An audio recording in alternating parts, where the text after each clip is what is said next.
ക്ലാസ്സുകളിൽ പോകുമ്പോൾ പോയിന്റ്സ് ഒക്കെ എടുക്കുമ്പോൾ പെട്ടെന്ന് നമുക്ക് ക്യാച്ച് ചെയ്യാൻ പറ്റും. അപ്പോൾ ഗ്രാഫിക്സിന്റെ ബേസ് ആണ് നമ്മൾ സിലബസ് അല്ല ഒരിക്കലും നമുക്ക് ഈ പോയിന്റ്സ് നമുക്ക് വേണമെങ്കിൽ ക്വസ്റ്റ്യൻസ് ഒരിക്കലും എക്സ്പെക്ട് ചെയ്യാൻ പറ്റുമെന്ന് പറയുന്നത്. കാരണം പോയിന്റ്സ് അങ്ങനെ റെഗുലർ ആയിട്ട് ക്വസ്റ്റ്യൻ ചോദിക്കാറില്ല. ഓക്കെ, അതേപോലെ നമുക്ക് കിട്ടുന്ന, ഞാൻ പറഞ്ഞു ഗ്രാഫിക്സ് നമ്മൾ പഠിക്കാനൊന്നുമില്ല, കുറെ കൺസെപ്റ്റുകൾ ഇങ്ങനെ മനസ്സിലാക്കി പോവാം. ഒന്നും നമുക്ക് എക്സാമിന് തലേദിവസം ഇങ്ങനെ മറച്ചു നോക്കിയിട്ട് പഠിക്കേണ്ട ആവശ്യമില്ല. നമ്മളെ ഇമാജിനേഷൻ, നമ്മുടെ മൈൻഡിൽ നമ്മൾ കണ്ടിട്ട് നമ്മുടെ മൈൻഡ്, അവിടെ ചാറ്റ് നോക്കുന്ന ആരെങ്കിലും ജോയിൻ ചെയ്യേണ്ടത് പെർമിഷൻ ചോദിക്കാം, ആണ് താഴേക്ക് നോക്കുന്നത്. ഓക്കെ, അപ്പൊ നമ്മൾ മൈൻഡിൽ കാണുക, ഓരോ ഒബ്ജക്റ്റ് ആയിട്ട് നമ്മൾ മൈൻഡിൽ കാണുക. അതേപോലെ മൈൻഡിൽ കണ്ടിട്ട് ഒരു മിനിറ്റ്, ഒരു പെർമിഷൻ ചോദിച്ചിട്ടുണ്ട്, ഒരു മിനിറ്റ്. ഓക്കെ, അപ്പൊ നമ്മൾ ഇത് ഞാൻ പറഞ്ഞു 4 ക്വാഡ്രന്റ്സ് എങ്ങനെയാണെന്നും നമ്മൾ എങ്ങനെയാണ് നമുക്കൊരു ഒബ്ജക്റ്റ്, നമ്മുടെ കയ്യിലുള്ള ഒബ്ജക്റ്റുകൾ വെച്ചിട്ട് തന്നെ നമുക്ക് 4 ക്വാഡ്രന്റ്സ് ഡിഫൈൻ ചെയ്യാൻ പറ്റണം. അതായത് നമ്മുടെ 2 കൈ വെച്ച് നമുക്ക് 4 ക്വാഡ്രന്റ്സ് ഡിഫൈൻ ചെയ്യാൻ പറ്റണം. അതേപോലെ ഓരോ ഒബ്ജക്റ്റ് നമ്മുടെ കയ്യിലുള്ള, ചിലപ്പോൾ ഒരു പെന്നായിരിക്കാം, അല്ലെങ്കിൽ ഒരു റബ്ബർ ആയിരിക്കാം, റേസർ, ഷാർപ്പനർ, എന്തെങ്കിലും ആയിക്കോട്ടെ. എന്ത് ഒബ്ജക്റ്റ് കിട്ടിയാലും അത് ഓരോ ക്വാഡ്രന്റ്സിലും വെക്കുമ്പോൾ നമുക്ക് എങ്ങനത്തെ ഇമേജ് ആണ് നമുക്ക് കിട്ടുക എന്നെല്ലാം നമ്മൾ ഒരു ഏകദേശം ഒരു ഐഡിയ വന്നു. അപ്പൊ അത് ബേസ് ചെയ്തിട്ട് ഞാനൊരു 2-3 ക്വസ്റ്റ്യൻസ് നിങ്ങൾക്ക് തന്നിട്ടുണ്ടായിരുന്നു. ക്വസ്റ്റ്യൻസ് പറയാൻ പറ്റില്ല, നിങ്ങൾക്ക് ഞാൻ ഡെലിവർ ചെയ്ത കണ്ടന്റ് നിങ്ങൾ ഗ്രാസ്പ് ചെയ്തൊന്ന് അറിയാൻ വേണ്ടി മാത്രം. ഓക്കെ, ജസ്റ്റ് ഒരു ടെസ്റ്റ് ചെയ്യാനത്. അപ്പൊ അത് ഞാൻ പറഞ്ഞു, ഇതൊരിക്കലും നമുക്കൊരു ക്ലാസ്സിൽ എടുത്തിട്ടാണ് ശരിക്കും ചെയ്യാം. പക്ഷെ നമ്മൾ ഫസ്റ്റ് ക്വാഡ്രന്റ് മാത്രം ചെയ്തിട്ട് ബാക്കി 3 ക്വാഡ്രന്റിനും നിങ്ങളോട് ഞാൻ വരയ്ക്കാൻ പറഞ്ഞു. അപ്പൊ നമ്മൾ കുറച്ച് ഡാറ്റാസ് തന്നിട്ടുണ്ട്. ആ ഡാറ്റാസ് എല്ലാം ഒന്ന് കമ്പൈൻ ചെയ്ത് നമുക്ക് അതിന്റെ ആൻസറുകൾ കിട്ടും. ഓക്കെ, അപ്പൊ നമ്മൾ പഴയ ക്ലാസ്സുകളൊന്ന് റെഫർ ചെയ്യാൻ പറഞ്ഞിട്ടുണ്ടായിരുന്നു. പഴയ ക്ലാസ് റെഫർ ചെയ്തു. കുറെ ആൾക്കാർ ആൻസറുകൾ അയച്ചിട്ടുണ്ട്. അപ്പോൾ ഞാൻ നോക്കിക്കൊണ്ടിരിക്കണം കുറെയൊക്കെ. അപ്പോൾ അതിൽ ഏതെങ്കിലും ഒന്നിനടുത്ത് ഞാൻ എക്സാമ്പിൾ പോലെ നമുക്കൊന്ന് കാണിച്ചു തരാമെന്ന് വിചാരിച്ചിട്ടാണ് അയച്ചു തരാൻ പറഞ്ഞത്. ഓക്കെ, നിങ്ങൾക്ക് എല്ലാവർക്കും കൂടി കാണാവുന്ന മോഡലിൽ ഞാൻ അത് കാണിച്ചിട്ട് നമുക്ക് ഓരോന്നായിട്ട് എക്സ്പ്ലെയിൻ ചെയ്യാവുന്നു. അതുകൊണ്ടാണ് അത് അയച്ചു തരാൻ പറഞ്ഞത്. ഓക്കെ, അപ്പോൾ എല്ലാവരും ഒരു വീടിന്റെ പ്ലാൻ ഒക്കെ കണ്ടിട്ടുണ്ടായിരിക്കുമല്ലോ അല്ലേ? ഏതെങ്കിലും നിങ്ങളുടെ വീടിന്റെ തന്നെ ആയിക്കോളുന്നല്ലേ, വേറെ ആരുടെയൊക്കെ വീടിന്റെ ഒക്കെ പ്ലാൻ കണ്ടിട്ടുണ്ടാവും. അപ്പോൾ യെസ്, അപ്പോൾ ഈ വീടിന്റെ പ്ലാൻ എന്ന് പറഞ്ഞിട്ട് നമ്മൾ നോക്കുന്നത് ഏത് വ്യൂ ആണ് നമുക്ക് പറയാൻ പറ്റും? വീടിന്റെ പ്ലാൻ എന്ന് പറഞ്ഞിട്ട് നമ്മളിപ്പോൾ പഠിച്ച വ്യൂസിൽ ഏത് വ്യൂ ആയിരിക്കും വീടിന്റെ പ്ലാൻ ആയിട്ട് കിട്ടുന്നതാണ്? നമ്മളിപ്പോൾ പഠിച്ച വ്യൂസിൽ ഏത് വ്യൂ ആയിരിക്കും നമ്മുടെ വീടിന്റെ പ്ലാൻ ആയിട്ട് നമ്മൾ കണ്ടിട്ടുള്ളവര്? It's a top view. ഒരു വീടിനെ നമ്മൾ നേരെ കട്ട് ചെയ്തിട്ട്, റൂഫ് എല്ലാം കട്ട് ചെയ്ത് കളഞ്ഞിട്ട് അതിന്റെ ടോപ്പിൽ നമ്മൾ വ്യൂ ചെയ്യുമ്പോഴുള്ള വ്യൂ ആണ് നമ്മുടെ വീടിന്റെ ടോപ്പ് വ്യൂ എന്ന് പറയുന്നത്. അപ്പൊ അതേപോലെ തന്നെ വീടിന്റെ പ്ലാൻ ഫുൾ ആയിട്ട് കണ്ട ആൾക്കാർക്ക് കാണാം, അതിന്റെ ഏറ്റവും ടോപ്പിലായിട്ട് അതിന്റെ ഫ്രണ്ട് വ്യൂ അവരൊന്ന് വരച്ചിട്ടുണ്ടായിരിക്കും. എങ്ങനെയായിരിക്കും ആ വീട് അപ്പിയർ ചെയ്യുക ആഫ്റ്റർ കൺസ്ട്രക്ഷൻ കഴിഞ്ഞ്, എങ്ങനെയായിരിക്കും അപ്പിയർ ചെയ്യാന്ന് ഏറ്റവും ടോപ്പിൽ എവിടെയെങ്കിലും ആയിട്ട് അവർ ഫ്രണ്ട് വ്യൂ കൂടി വരച്ചിട്ടുണ്ടായിരിക്കും. അപ്പൊ നമ്മളെ ഇന്ത്യൻസ് ഫോളോ ചെയ്യുന്നത് ഫസ്റ്റ് ക്വാഡ്രന്റിൽ ഒബ്ജക്റ്റ് വെച്ചിട്ടുള്ള പ്രൊജക്ഷൻസ്. നമ്മൾ ഇന്ത്യയിൽ എവിടെ പോയാലും നമ്മൾ ഫോളോ ചെയ്യുന്ന സിസ്റ്റം എന്ന് പറയുന്നത് നമ്മൾ ഒബ്ജക്റ്റ് ഫസ്റ്റ് ക്വാഡ്രന്റിൽ, ഇപ്പോൾ വീടിന്റെ പ്ലാൻ ആണെങ്കിൽ വീട് നമ്മൾ ഫസ്റ്റ് ക്വാഡ്രന്റിൽ വെച്ചിട്ട് ആയിരിക്കും നമ്മൾ അതിന്റെ വ്യൂസ് വരയ്ക്കുക. അപ്പൊ അതായത് നമ്മൾ വീടിന്റെ നമ്മൾ ഫ്രണ്ടിൽ നോക്കുമ്പോൾ എന്താണോ കാണുന്നത്, that will be drawing in the top. നമുക്ക് എക്സ്പൈ ലൈൻ ഒന്നും ഒരിക്കലും ഒരു വീടിന്റെ പ്ലാനിൽ വരയ്ക്കുന്നു പറയുന്നില്ല, ജസ്റ്റ് പറഞ്ഞോളാം. So and the remaining will be in the bottom. നമ്മളൊരിക്കലും വീടിന്റെ പ്ലാൻ ആയിരിക്കില്ല ആസ് എ മെക്കാനിക്കൽ എഞ്ചിനീയർ നമ്മൾ ഡീൽ ചെയ്യാൻ പോകുന്നത്. Will be dealing with sometimes mechanical structure plan of power plant. ഈ പവർ പ്ലാന്റ് എന്നുള്ള വാക്ക് കേട്ടിട്ടുണ്ടായിരിക്കുമല്ലോ അല്ലേ? പവർ പ്ലാന്റ് എന്ന് പറഞ്ഞാൽ പവർ, നമുക്ക് എനർജി തരുന്ന ഒരു പ്ലാന്റ്സ് ആണ്, ശരിയല്ല, ഒരു ഫാക്ടറി പോലെ. ഇപ്പോ കൂടംകുളം ന്യൂക്ലിയർ പവർ പ്ലാന്റ് എല്ലാവരും കേട്ടിട്ടുണ്ടായിരിക്കും, അങ്ങനെ ഒരു വാക്ക്. കൂടംകുളം ന്യൂക്ലിയർ പവർ പ്ലാന്റ് എന്നുള്ള വാക്ക് എല്ലാവരും കേട്ടിട്ടുണ്ടായിരിക്കും. അപ്പൊ അവിടെ നമുക്ക് ന്യൂക്ലിയർ അറ്റോമിക് പവർ വെച്ചിട്ടാണ് നമ്മൾക്ക് പവർ തരുന്നത്. അപ്പൊ ആസ് എ മെക്കാനിക്കൽ എഞ്ചിനീയർ നമുക്ക് ഒരു എഞ്ചിനീയറിംഗ് ആയിട്ട് ഞാനും ആഫ്റ്റർ ബിടെക് ഓൾമോസ്റ്റ് 1 ഇയറോളം വർക്ക് ചെയ്തത് ഒരു പവർ പ്ലാന്റിന്റെ കൺസ്ട്രക്ഷനിലായിരുന്നു. അതായത് നമുക്ക് ഇതുപോലെ ഒരു ഡ്രോയിങ് തരും. അപ്പൊ ആ ഡ്രോയിങ് ബേസ് ചെയ്തിട്ട് നമ്മൾ ആ പവർ പ്ലാന്റ് കൺസ്ട്രക്ട് ചെയ്ത് കൊടുക്കണം. അപ്പൊ ആദ്യം നമുക്ക് കിട്ടുന്ന ഡ്രോയിങ് സ്ട്രക്ചറൽ ഡ്രോയിങ് ആയിരിക്കും. സ്ട്രക്ചറൽ ഡ്രോയിങ് തന്നെ ആ പവർ പ്ലാന്റ് എന്ന് പറഞ്ഞാൽ ജസ്റ്റ് ഒരു മെക്കാനിക്കൽ സ്ട്രക്ചേഴ്സ് ആയിരിക്കും. ബീംസും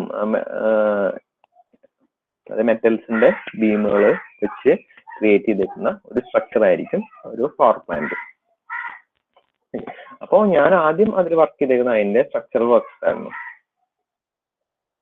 അതിൽ കുറച്ചു കാലം വർക്ക് ചെയ്തിട്ട് പിന്നെ അപ്പോൾ ആദ്യം സ്ട്രക്ചറൽ വർക്ക്സ് കഴിഞ്ഞാൽ പിന്നെ നമ്മൾ നെക്സ്റ്റ് ലെവലിലേക്ക് പോകും. നെക്സ്റ്റ് ലെവൽ എന്ന് പറഞ്ഞാൽ അതിൽ കുറെ എക്യുപ്മെന്റ്സ് ഇൻസ്റ്റാൾ ചെയ്യേണ്ടി വരും. അതിന് നമുക്ക് ഡ്രോയിങ്സ് കിട്ടും. ഓരോ എക്യുപ്മെന്റ്സ് എവിടെയാണ് വരുന്നത്, ഏത് എക്യുപ്മെന്റ്സ് ആണ് നമ്മൾ യൂസ് ചെയ്യേണ്ടത്, അങ്ങനെ കുറെ കാര്യങ്ങളൊക്കെ എക്സ്പ്ലെയിൻ ചെയ്യുന്ന മോഡലിൽ നമുക്കൊരു ഡ്രോയിങ്സുകൾ അവർ പ്രൊവൈഡ് ചെയ്യും. ഓക്കെ, ഞാനിപ്പോൾ ഇൻ ബിറ്റ്വീൻ സൈറ്റിൽ ഒന്ന് പവർ പ്ലാന്റ് വല്ല ഫോട്ടോ ഉണ്ടോ നോക്കിയത്. ഏകദേശം ഒരു കുഴപ്പമില്ലാത്തൊരു ഫോട്ടോ കിട്ടിയിട്ടുണ്ട്. ഓക്കെ, അതൊന്ന് എക്സ്പാൻഡ് ചെയ്യാൻ പറ്റും നോട്ടെ. പവർ പ്ലാന്റ് വർക്ക് എക്സ്പാൻഡ് ചെയ്യാൻ പറ്റുന്നില്ല. 1 മിനിറ്റ് അതൊന്ന് നോക്കിയോട്ടെ.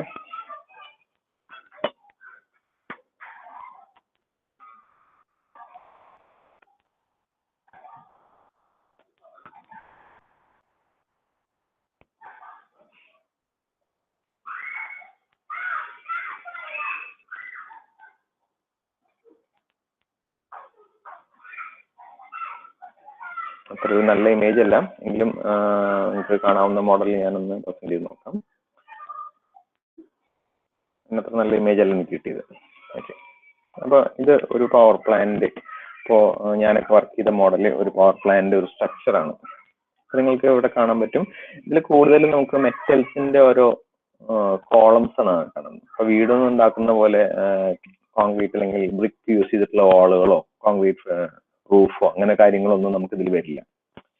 നമുക്കിതിൽ കൂടുതലും മെറ്റാലിക് സ്ട്രക്ചറിലല്ല മെറ്റാലിക് പില്ലേഴ്സ്. അപ്പോൾ ഇതിൽ ടോട്ടൽ ഹൈറ്റ് ഞാൻ വർക്ക് ചെയ്ത പ്ലാന്റിന്റെ ടോട്ടൽ ഹൈറ്റ് ഒരു 55 to 60 മീറ്റർ ഒക്കെ വന്നിരുന്നു.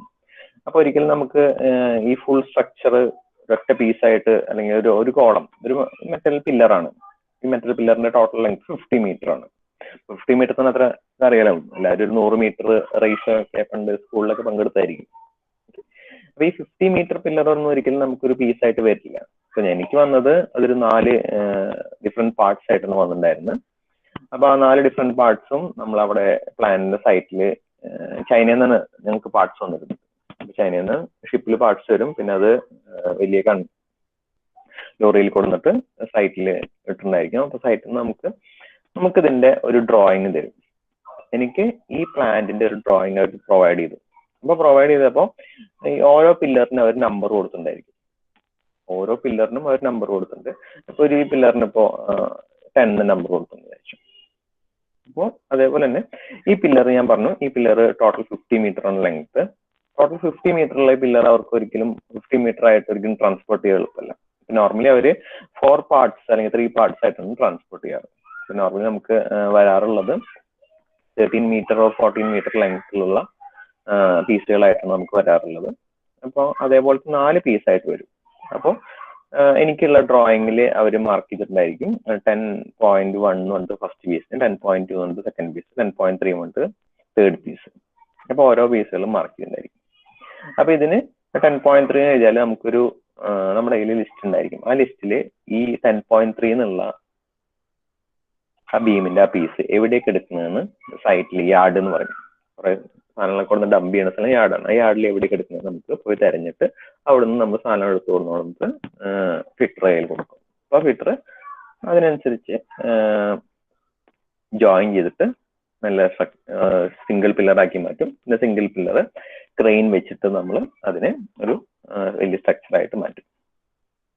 അതേപോലെ സ്ട്രക്ചറൽ വർക്ക്സ് നമ്മൾ ആദ്യം കംപ്ലീറ്റ് ചെയ്യും. അപ്പൊ അതിന് നമുക്ക് എഞ്ചിനീയറിംഗ് ഗ്രാഫിക്സിന് ഈ ഡ്രോയിങ് നമുക്ക് ആവശ്യം വരും. അപ്പൊ നമുക്ക് ഒരു ഡ്രോയിങ് റീഡ് ചെയ്യാൻ നന്നായിട്ട് അറിയണമെങ്കിൽ നമുക്ക് സുഖമായിട്ട് നമുക്കൊരു സൈറ്റ് എഞ്ചിനീയർ ജോബാണ്. ഏറ്റവും ബേസിക് ആയിട്ട് നമുക്ക് കിട്ടുന്ന ജോബാണ് site engineer after mechanical engineering. അതിൽ civil site engineer, mechanical site engineers, പല സൈറ്റ് എഞ്ചിനീയേഴ്സ് ഉണ്ട്. ഇതിൽ ഈ ഞാനിപ്പോ അന്ന് ചെയ്ത ഫസ്റ്റ് ഒരു 1 or 2 months ജോബിന് എനിക്ക് ആവശ്യം വന്നത് ആ കൂടി ആ ഡ്രോയിങ് റീഡ് ചെയ്യാനുള്ള കപ്പാസിറ്റിയാണ്. അപ്പൊ ഡ്രോയിങ് റീഡ് ചെയ്തിട്ട് എവിടെയാണ് ഐറ്റംസ് ഇരിക്കുന്നതെന്ന് നമ്മൾ കണ്ടുപിടിച്ചിട്ട് കാണിച്ചു കൊടുത്താൽ മതി. അപ്പൊ ഫിറ്റേഴ്സ് അവർ സെറ്റ് ചെയ്യും. പിന്നെ അത് കഴിഞ്ഞിട്ട് അവരുടെ സെറ്റിംഗ് നമ്മൾ റെഡി ആണോ ചെക്ക് ചെയ്യണം. അതടുത്ത സ്റ്റെപ്പ്.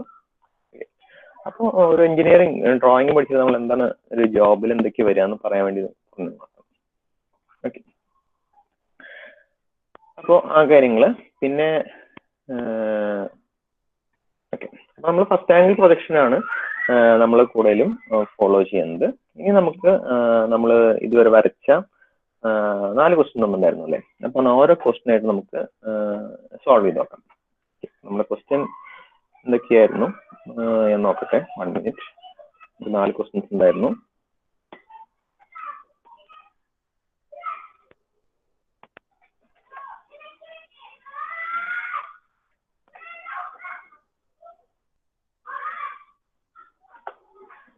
അപ്പോൾ ഇതായിരുന്നു നമ്മുടെ 4 ക്വസ്റ്റ്യൻസ്. അപ്പോൾ ആദ്യത്തെ ക്വസ്റ്റ്യൻ എന്ന് പറയുന്നത് point A is 20 mm above HP and 30 mm in front of VP.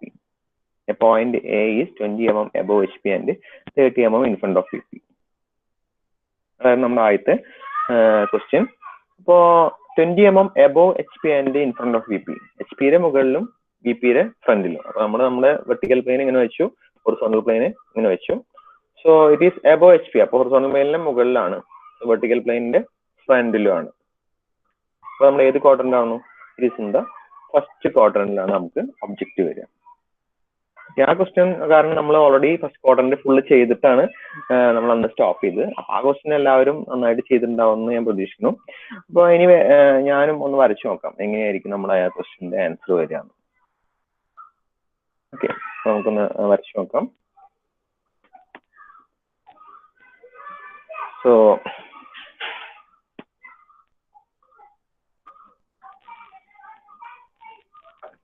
20 mm above HP and 30 mm in front of VP. The first thing we will be draw the XY line. അപ്പോൾ അത് ഞാനൊരു line വരയ്ക്കും, ഹൊറിസോണ്ടലായിട്ട് ഒരു line വരയ്ക്കും. അതിന് പേര് കൊടുക്കും, XY ന് പേര് കൊടുക്കും.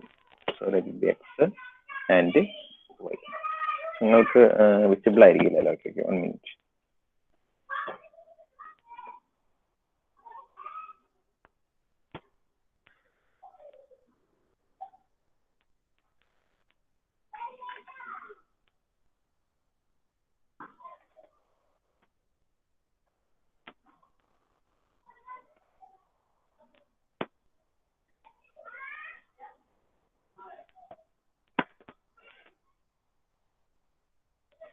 ഇപ്പൊ നമുക്കൊരു സ്ക്രീൻ കാണാനുണ്ട്. അപ്പൊ നമ്മുടെ XY ലൈന് നിങ്ങൾക്ക് കാണാനുണ്ട് വിചാരിക്കുന്നു.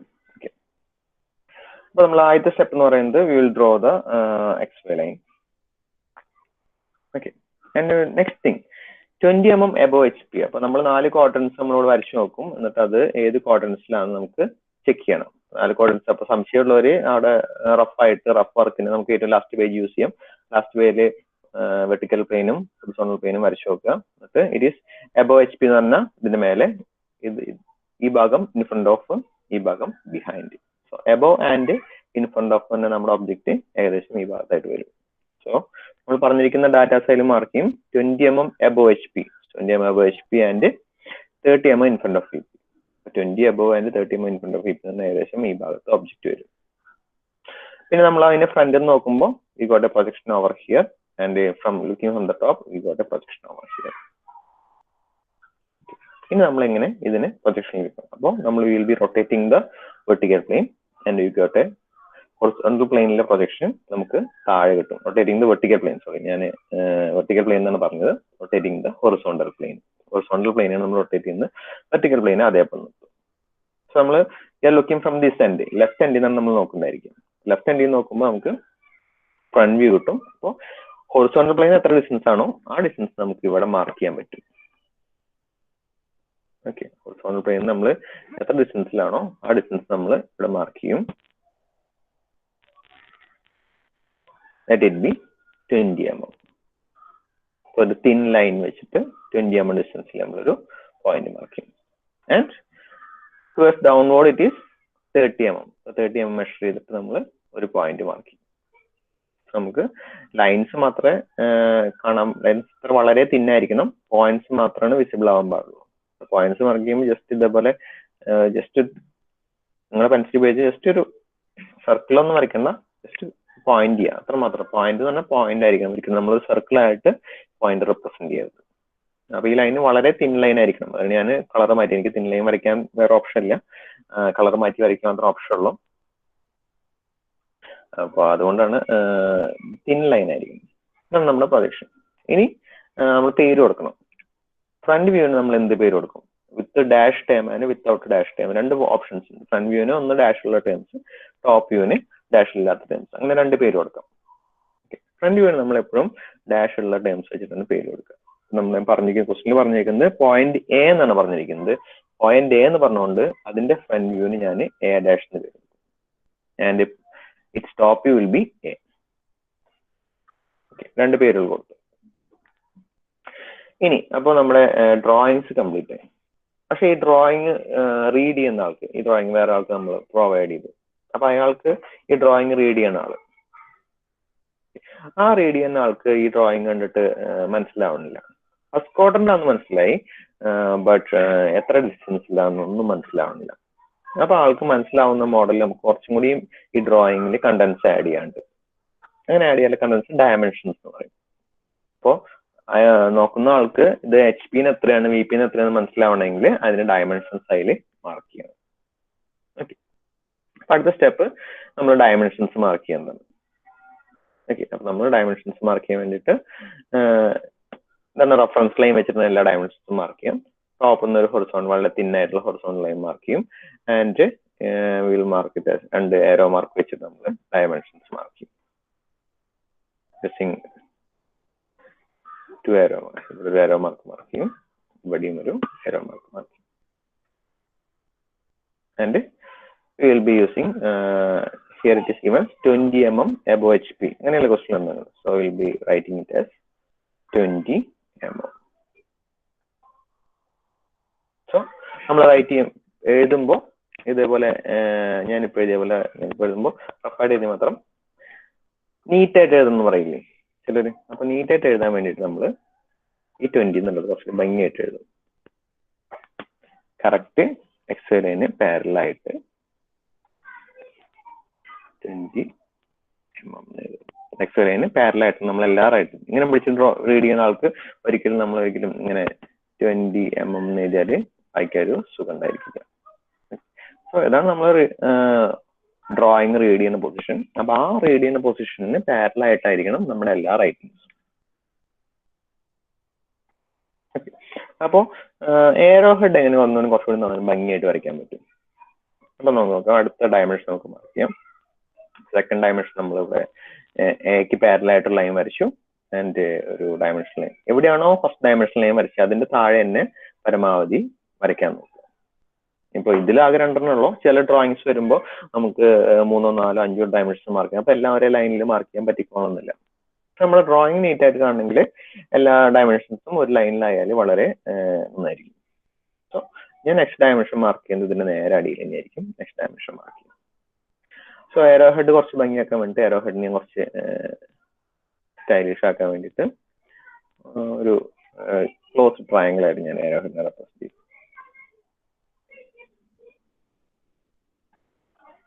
ട്രയാങ്കിളിനൊരു റേഷ്യോ ഒക്കെ ഉണ്ട്. നിങ്ങൾ അത് കഴിഞ്ഞിട്ട് മെക്കാനിക്കൽ കഴിഞ്ഞിട്ട് PH എക്സാം എഴുതുമ്പോൾ സ്ഥിരമായിട്ട് ചോദിക്കുന്ന ഒരു ക്വസ്റ്റ്യൻ ആണ്. What is the ratio of arrow head of drawing use ചെയ്യുന്ന ഏരോ ഹെഡിന്റെ റേഷ്യോ എത്രയായിരിക്കും? 3 ആണെങ്കിൽ ഇത് 1 ആയിരിക്കും. അപ്പൊ കറക്റ്റ് മെഷർ ചെയ്തിട്ട് എഴുതണം എന്നല്ല, ഏകദേശം അത് വരണ മോഡലിൽ ഒരു ഭംഗിയായിട്ട് ഫ്രീ ഹാൻഡ് ആയിട്ട് ഒരു ഏരോ ഹെഡ് വരയ്ക്കാം. ഓക്കെ, ഏകദേശം ഭംഗിയായിട്ട് വരണ മോഡലിൽ വരയ്ക്കാം. അപ്പൊ ഈ ഓപ്പൺ ആയിട്ടുള്ള ഏരോ കാട്ടിയും കുറച്ചും കൂടി ക്ലോസ്ഡ് ആയിട്ടുള്ള ഏരോയ്ക്ക് ആയിരിക്കും കുറച്ചും ഒരു ഫിനിഷിങ്, അതൊരു നീറ്റ്നെസ് എന്ന് പറയില്ലേ. And will be writing 20 mm, 30 mm mark ചെയ്യണം. അപ്പൊ ഇവിടെയാണ് 20 mm മാർക്ക് ചെയ്തത്. അപ്പോൾ അടുത്ത ഡയമെൻഷൻ ഒരിക്കലും ഈ സൈഡിൽ എഴുതരുത്. എവിടെയാണോ ഫസ്റ്റ് കീപ് ഡ്രോയിങ്സ് ചെയ്ത് അതിനോട് ചേർത്ത് എഴുതും. അപ്പൊ ഞാൻ 30 mm ഇവിടെ എഴുതും. അപ്പൊ കുറച്ച് ആൾക്കാർ ചോദിക്കും എന്തുകൊണ്ട് എപ്പോഴും ലെഫ്റ്റ് സൈഡിൽ നമ്മൾ ഡയമെൻഷൻസ് മാർക്ക് ചെയ്യും? അങ്ങനെയൊന്നുമില്ല, നമുക്ക് റൈറ്റ് സൈഡിലേക്ക് ഡയമെൻഷൻസ് മാർക്ക് ചെയ്യാം. സോറി, റൈറ്റ് സൈഡിലേക്ക് ഡയമെൻഷൻസ് മാർക്ക് ചെയ്യാം. ഞാൻ ഫോർ എക്സാമ്പിൾ കാണിച്ചു. റൈറ്റ് സൈഡിലേക്ക് എക്സ്റ്റൻഷൻ ലൈൻ വരച്ചു, ഇവിടെയും ഒരു എക്സ്റ്റൻഷൻ ലൈൻ വരച്ചു, ഒരു ഏരോ ഹെഡ് വരയ്ക്കാൻ വേണ്ടിയിട്ട് ഡയമെൻഷൻ ലൈൻ വരച്ചു, അടുത്ത ഏരോ ഹെഡ് വരയ്ക്കാൻ ഡയമെൻഷൻ ലൈൻ വരച്ചു, 2 ഏരോ ഹെഡ് മാർക്ക് ചെയ്തു, ഒരു ഏരോ ഹെഡ് മാർക്ക് ചെയ്തു, അടുത്ത ഏരോ ഹെഡ് മാർക്ക് ചെയ്തു, അടുത്ത ഹെഡ് മാർക്ക് ചെയ്തു. അടുത്ത ഹെഡ് മാർക്ക് ചെയ്തു.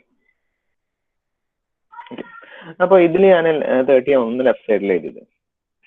ഇതിലെഴുതുമ്പോൾ ലെഫ്റ്റ് സൈഡിലല്ല എഴുതുക. ഇതിലെഴുതുമ്പോൾ എപ്പോഴും നമ്മൾ എഴുതുന്ന ഡയമെൻഷൻസ് നമ്മുടെ ഡ്രോയിങ്ങിന് ഡിസ്റ്റർബ് ചെയ്യാത്ത മോഡലിൽ വേണം എഴുതാൻ വേണ്ടി. എപ്പോഴും നമ്മൾ വരയ്ക്കുന്ന ഡയമെൻഷൻസ് നമ്മുടെ ഡ്രോയിങ്ങിന് ഡിസ്റ്റർബ് ചെയ്യാണ്ട് വരുന്ന മോഡലിൽ വേണം നമുക്ക് ഡയമെൻഷൻസ് എഴുതാൻ. അപ്പൊ ഇതിൽ ഡയമെൻഷൻ എഴുതുമ്പോൾ ഞാൻ 20 mm ഇവിടെയാണ് എഴുതുന്നത്. 20 mm and I will write 30 mm over the right side. ചെറിയ ചെറിയ ടിപ്സുകളാണ്. ഇതിപ്പോ ലെഫ്റ്റ് സൈഡിൽ എഴുതിച്ചിട്ട് മാർക്ക് കുറയ്ക്കുക അങ്ങനെയൊന്നുമില്ല. ഒരു നീറ്റ് ആയിരിക്കും പറയില്ലേ, മാർക്ക് കുറയ്ക്കണമെങ്കിൽ കുറയ്ക്കാം. നമ്മൾ പ്രൊഫഷണൽ ആവണതിന്റെ ഓരോരോ സ്റ്റെപ്പുകളാണ്. ആദ്യം പഠിക്കുമ്പോൾ ജസ്റ്റ് റഫ് ആയിട്ട് വരയ്ക്കാൻ പഠിച്ചു, പിന്നെ പതുക്കെ ഭയങ്കര പ്രൊഫഷണൽ ആയിട്ട്. ഇപ്പോൾ ഫസ്റ്റ് ഇയർ കഴിഞ്ഞ ടെസ്റ്റിൽ മെഷീൻ ഡ്രോയിങ് ഒക്കെ വരയ്ക്കാൻ പോകുമ്പോൾ ഹൈലി പ്രൊഫഷണൽ ആയിട്ട് വേണം നമ്മൾ ഡ്രോയിങ്സിനെ ഡീൽ ചെയ്യാൻ വേണ്ടിയിട്ട്. ഈ ഫസ്റ്റ് ക്വസ്റ്റ്യൻ ഒരു എല്ലാവരും കറക്റ്റ് ആയിട്ട് വരച്ചിട്ടുണ്ടാവുമെന്ന് പ്രതീക്ഷിക്കുന്നു അല്ലെ? ഫസ്റ്റ് ക്വസ്റ്റ്യൻ എല്ലാവരും കറക്റ്റ് ആയിട്ട് വരച്ചിട്ടുണ്ടാവുമെന്ന് പ്രതീക്ഷിക്കുന്നു. ഫസ്റ്റ് ക്വസ്റ്റ്യൻ എല്ലാവർക്കും ഓക്കെ ആണെന്ന് പ്രതീക്ഷിക്കുന്നു. ഓക്കെ അല്ലേ?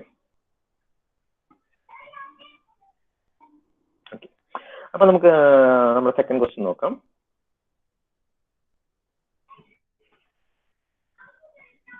സെക്കൻഡ് ക്വസ്റ്റ്യൻ എന്തായിരുന്നു?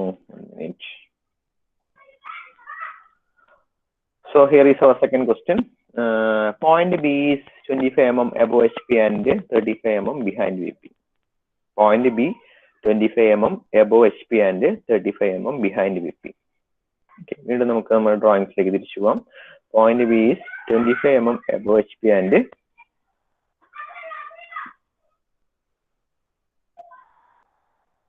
അപ്പോൾ നമ്മൾ ഡൗട്ട് ഉണ്ടെങ്കിൽ ആദ്യം നമുക്കൊരു ക്വാഡ്രൻസ് വരച്ചു നോക്കാം. ക്വാഡ്രൻസ് വരച്ചു, ഏത് ക്വാഡ്രന്റ് ആണെന്ന് അറിയാൻ വേണ്ടിയിട്ട്. അപ്പൊ ഇതാണ് നമ്മുടെ ഹൊറിസോണ്ടൽ പ്ലെയിൻ, ഇതാണ് നമ്മുടെ വെർട്ടിക്കൽ പ്ലെയിൻ. വെർട്ടിക്കൽ പ്ലെയിനിന്റെ ഈ സൈഡിന് നമ്മൾ ഫ്രണ്ട് എന്നും പറയും, ഈ സൈഡിന് നമ്മൾ ബിഹൈൻഡ് എന്ന് പറയും. ഇതിനെ എബോവ് എന്ന് പറയും, ഇതിന് ബിലോ എന്ന് പറയും. ഓക്കെ, അപ്പോ നമ്മൾക്ക് കിട്ടിയത് point B is 25 mm above HP and 35 mm behind VP. above HP ആണ്. above HP എന്ന് പറഞ്ഞാൽ ഇത് രണ്ടും ആവശ്യമില്ല. പിന്നെ above HP ആണ്. above HP എത്രയാണ്? It is 25 mm above HP. HP 25 mm above 25 mm above എവിടെയാണ് കിടക്കുന്നത്? And it is 35 mm behind VP. VPയിൽ നിന്ന് 35 mm ബിഹൈൻഡിലാണ് ഒബ്ജക്റ്റ് എടുക്കുന്നത്. So this is our object. നമ്മൾ അതിന്റെ പ്രൊജക്ഷൻ കിട്ടാൻ വേണ്ടിയിട്ട് രണ്ട് പ്ലെയിനിലേക്ക് നമ്മൾ എക്സ്റ്റെൻഡ് ചെയ്തു. നമ്മൾ ഒരിക്കലും ഇവിടെ നിന്നല്ല കേട്ടോ ഒബ്സർവ് ചെയ്യാൻ. Will be observing from this point. Observing point ഒരിക്കലും ചേഞ്ച് ആവില്ല. And will be observing from here. Correct രണ്ട് പ്ലെയിനിന്റെ ഇന്റർസെക്ഷൻ പോയിന്റ് എന്നായിരിക്കും നമ്മൾ ഏറ്റവും ഇവിടുന്ന് ഒരു ഒബ്സർവർ, ഇവിടുന്ന് ഒരു ഒബ്സർവർ, രണ്ട് ഒബ്സർവിംഗ് പോയിന്റ്സ് നമുക്കുള്ളത്. ഒബ്സർവിംഗ് പോയിന്റ് ഒരിക്കലും ചേഞ്ച് ആവില്ല. അപ്പൊ അതുകൊണ്ടാണ് നമ്മൾ, അപ്പൊ ചിലർക്ക് ഡൗട്ട് ചെയ്യുന്നത്, അപ്പൊ നമുക്ക് ഇവിടുന്ന് നോക്കിയിട്ട് ഇൻഫ്രണ്ട് ഓഫ് പീപ്പിൾ കൊണ്ട് പറഞ്ഞത്, അപ്പൊ നമുക്ക് ആകെ കൺസെപ്റ്റുകൾ ആകെ തിരിയും. അപ്പൊ നമുക്ക് സ്റ്റാൻഡേർഡ് ആയിട്ട് നമുക്ക് രണ്ട് ഒബ്സർവിംഗ് പോയിന്റ് ഉണ്ട്. ഒന്ന് ഫ്രണ്ട് വ്യൂവിന് ഒരു ഒബ്സർവിംഗ് പോയിന്റ് ഉണ്ട്, സെക്കൻഡ് വൺ ടോപ്പ് വ്യൂവിന് ഒരു ഒബ്സർവിംഗ് പോയിന്റ് ഉണ്ട്. അപ്പൊ നമ്മൾ രണ്ട് പ്രൊജക്ഷൻസ് കിട്ടി. ഒരു പ്രൊജക്ഷൻ നമ്മൾ വെർട്ടിക്കൽ പ്ലെയിനിലെ പ്രൊജക്ഷൻ നമ്മൾ ബി ഡാഷ് എന്ന് പേര് കൊടുത്തു, ഹൊറിസോണ്ടൽ പ്ലെയിനിലെ പ്രൊജക്ഷന് ബി എന്ന് പേര് കൊടുത്തു. ഇനി നമ്മൾ ഏത് പ്ലെയിൻ ആണ് റൊട്ടേറ്റ് ചെയ്യാൻ? നമ്മൾ റൊട്ടേറ്റ് ചെയ്യുന്നത് എപ്പോഴും ഹൊറിസോണ്ടൽ പ്ലെയിൻ ആണ് റൊട്ടേറ്റ് ചെയ്യാൻ. എന്താണ് ഹൊറിസോണ്ടൽ പ്ലെയിനെ റൊട്ടേറ്റ് ചെയ്യാൻ ഫിക്സ് ചെയ്തിരിക്കുന്ന പോയിന്റ് ഇത് പിടിച്ച് റൊട്ടേറ്റ് ചെയ്യുമ്പോൾ ഈ പോയിന്റ് ഫിക്സ്ഡ് ആണ്. അപ്പോൾ ഈ പോർഷൻ അപ്വേർഡ് പോകും, ഈ പോർഷൻ ഡൗൺവേർഡ് പോകും. നേരത്തെ ഫസ്റ്റ് ക്വാർട്ടറിൽ നടന്നപ്പോൾ നമ്മുടെ ഹൊറിസോണ്ടൽ പ്ലെയിനിലെ പ്രൊജക്ഷൻ താഴേക്കാണ് പോയത്. സെക്കൻഡ് ക്വാർട്ടറിൽ നടന്നപ്പോൾ ഹൊറിസോണ്ടൽ പ്ലെയിനിലെ പ്രൊജക്ഷൻ അത് അപ്വേർഡ് ആണ് പോകുന്നത്, അപ്വേർഡ് ആണ് പോയത്. അപ്പൊ നമ്മുടെ രണ്ട് പ്രൊജക്ഷനും എക്സ് വൈ ലൈനിന് മുകളിലായിട്ട് ബി ഡാഷ് എന്നുള്ള രണ്ട് പോയിന്റ് ആയിട്ട് നമുക്ക് കിട്ടും. അപ്പൊ നമുക്ക് ആദ്യം ബി ഡാഷ് കിട്ടും, അതിന്റെ കുറച്ച് മുകളിലായിട്ട് ബി എന്നുള്ള പോയിന്റ് കിട്ടും. ഡ്രോയിങ് സ്റ്റാർട്ട് ചെയ്യാൻ വേണ്ടി ആദ്യം നമ്മൾ എക്സ് വൈ ലൈൻ വരയ്ക്കും. So will be drawing our X Y line first. X Y line വരച്ചു. എക്സ് വൈ വരച്ച എക്സ് വൈ ലൈനിന് പേര് കൊടുക്കുക, എക്സ് വൈ ലൈൻ. എങ്ങനെയാണ് എക്സ് വൈ ലൈൻ ഉണ്ടായത്? X Y line is the intersection of horizontal and vertical plane. Horizontal പ്ലെയിന്റെയും vertical പ്ലെയിന്റെയും intersection ആയിട്ടാണ് എക്സ് വൈ ലൈൻ ക്രിയേറ്റ് ആവുന്നത്. ഓക്കെ, ഇനി നെക്സ്റ്റ് നമുക്ക് 2 പോയിന്റ്സ് മാർക്ക് ചെയ്യണം, ബിയും ബി ഡാഷും മാർക്ക് ചെയ്യണം. അപ്പൊ നമുക്ക് ക്വസ്റ്റ്യൻ വായിച്ചിട്ട് തന്നെ ഇത്രയും കാര്യം വരയ്ക്കാണ്ട് തന്നെ നമുക്ക് മനസ്സിലാക്കാൻ പറ്റണം അത് സെക്കൻഡ് ക്വാർട്ടറിലാണെന്നും ഒബ്ജക്റ്റിന്റെ front view above H P X വരേനെ എബോവ് ആണെന്നും ഒബ്ജക്റ്റിന്റെ ടോപ്പ് വ്യൂ എബോവ് എക്സ് വരേനെ ആണെന്നും. നമ്മൾ ആദ്യമൊക്കെ നമ്മൾ ഈ കാര്യങ്ങൾ വരച്ച് നോക്കുന്നത് നന്നായിരിക്കും. അവസാനം ആകുമ്പോഴേക്കും ഈ കാര്യം വരയ്ക്കാതെ നമുക്ക് എഴുതാൻ പറ്റണം. അപ്പൊ നമ്മൾ അല്ലെ എക്സ്പീരിയൻസ് കൊണ്ട് നമ്മൾ ആക്കാൻ പറ്റുള്ളൂ. ആദ്യം തന്നെ ഇത് വരയ്ക്കാണ്ട് നമ്മൾ ആലോചിക്കാൻ നിന്നാൽ ഇറ്റ്സ് നോട്ട് ഗുഡ്, അത് ഒരുപാട് ടൈം എടുക്കും. അപ്പൊ ആദ്യം ആദ്യത്തെ 1-2 ക്വസ്റ്റ്യൻ ഒക്കെ ഇതേപോലെ സൈഡിൽ വരച്ചു നോക്കുക.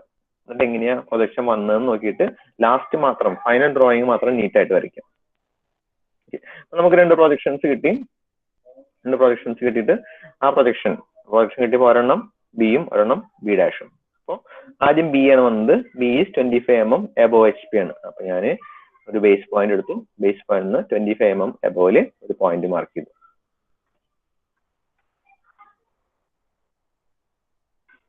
This is my first point.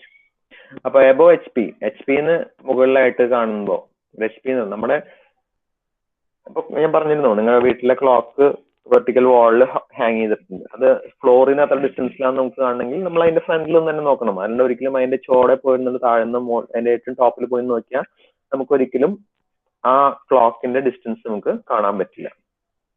അപ്പോൾ ഒരു ഒബ്ജക്റ്റ് ഹൊറിസോണ്ടൽ പ്ലെയിനിൽ നിന്നുള്ള ഡിസ്റ്റൻസ് നമുക്ക് അതിനെ കാണണമെങ്കിൽ we have to look from the front. Okay, അപ്പോൾ അതിന്റെ ഒബ്ജക്റ്റ് എന്നുള്ള ഹൊറിസോണ്ടൽ ഡിസ്റ്റൻസ് കാണണമെങ്കിൽ ഒരു 5 മിനിറ്റ് വീടിന്റെ തൊട്ടടുത്തൊരു പള്ളിയുണ്ട്.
ഓക്കെ,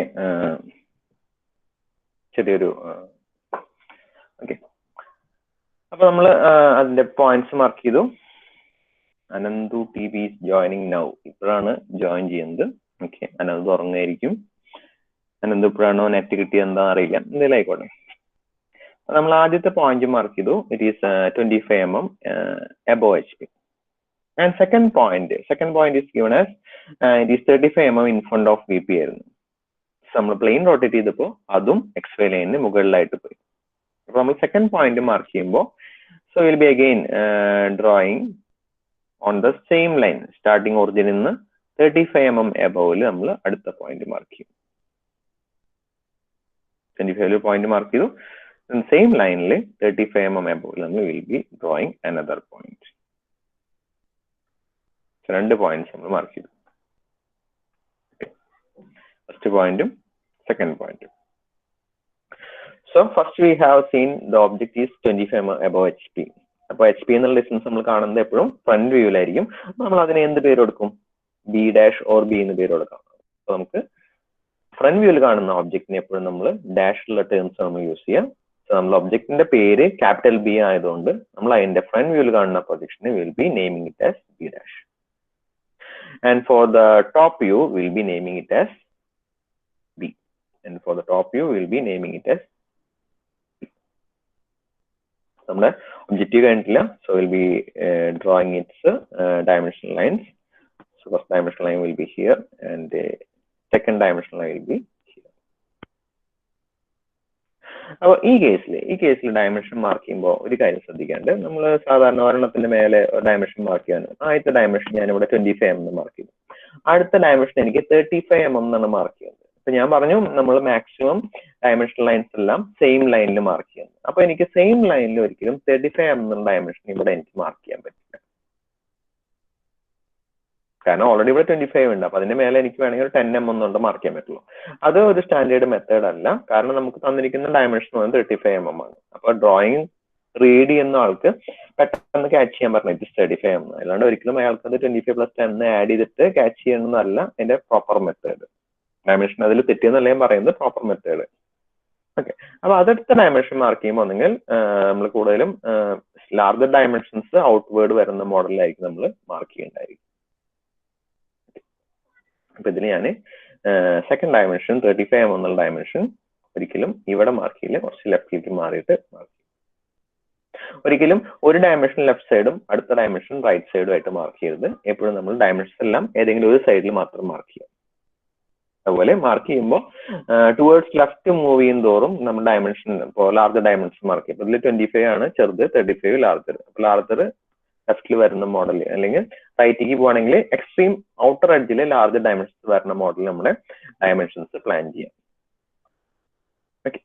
അപ്പൊ ഡയമെൻഷൻ ലൈൻസ് വരച്ചു. ഇനി ഡയമെൻഷൻ ലൈൻസ് ഞാൻ ഏരോ ഹെഡ് വെച്ച് റെപ്രസെന്റ് ചെയ്തു. So drawing 2 arrow head for this dimension line and 2 arrow heads, കുറച്ച് ഉണ്ട്, 2 arrow head for this dimension line.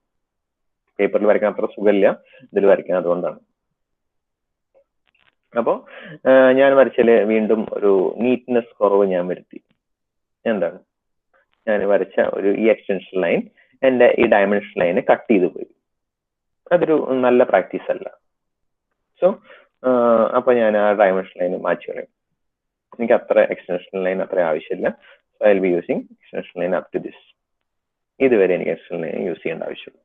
ഇതെല്ലാം ഒരു ഗുഡ് പ്രാക്ടീസ് എന്ന് പറയില്ലേ, നമ്മൾ ഓരോ ഡ്രോയിങ്സിന് ഒരു good practice. And I will B writing the dimensions. ഇനി ഡയമെൻഷൻ എഴുതാനുള്ള വേറൊരു സ്റ്റൈലും കൂടി ഞാൻ കാണിച്ചു തരാം. So I will B writing the dimension like this. എന്തോരം കറക്റ്റ് ആവുന്ന അറിയില്ല, നോക്കി വെക്കാം. ഇതിൽ എഴുതുമ്പോൾ ചെറുതായിട്ട് വളഞ്ഞൊക്കെ പോവും. പേപ്പറിൽ എഴുതാൻ അത്ര സുഖമില്ല. ഓക്കെ, കേട്ടോ. 35 m and 25 m. ഇത് അനദർ ഡയമെൻഷൻ സ്റ്റൈല്. നമ്മളൊരു ആരോ ഹെഡ് വരച്ചിട്ട് അക്രോസ് ആ ലൈനിന്റെ മേലെ കൂടെ നമ്മൾ എഴുതുന്നത് വേറൊരു ടൈപ്പ് ഡയമെൻഷൻ സ്റ്റൈലാണ്. നേരത്തെ എഴുതിയാലും ഇത് നമ്മൾ ഓരോരുത്തർക്കും ഓരോ കൺവീനിയന്റ് പോലെ.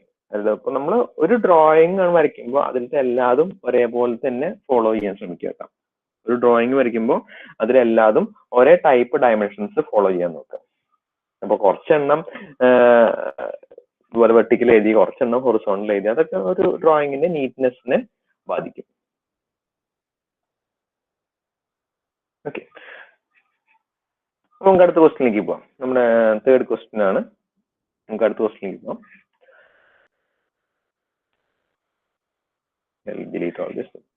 സോ തേർഡ് ക്വസ്റ്റ്യൻ കുറച്ചുകൂടി സ്പീഡായിട്ട് പോവാം, കാരണം നമ്മൾ കുറച്ച് ഭയങ്കര ഡീറ്റെയിൽ ആയിട്ട് നമ്മൾ പറഞ്ഞുകൊണ്ടിരിക്കുന്നത്. അടുത്തതിൽ എന്തെങ്കിലും മിസ്റ്റേക്ക് വരുമ്പോൾ നമുക്ക് ക്ലിയർ ചെയ്യാം. Okay, so third question start ചെയ്യുന്ന മുമ്പ് ആദ്യം ഞാൻ റെഫറൻസ് ലൈൻ വരച്ചു, എക്സ് ലൈൻ വരച്ചു. And I will name it as X line വരയ്ക്കുക, എക്സ് ലൈന് പേര് കൊടുക്കുക. സോ ഇൻ കാലിക്കറ്റ് യൂണിവേഴ്സിറ്റി ആയിരുന്നപ്പോൾ 100 മാർക്കിനായിരുന്നു ഗ്രാഫിക്സിന്റെ എക്സാമിനേഷൻ. അതേപോലെ 5 ക്വസ്റ്റ്യൻ ഉണ്ടാവുള്ളൂ. ഒരു ക്വസ്റ്റ്യന് 20 മാർക്സ് ആണ്.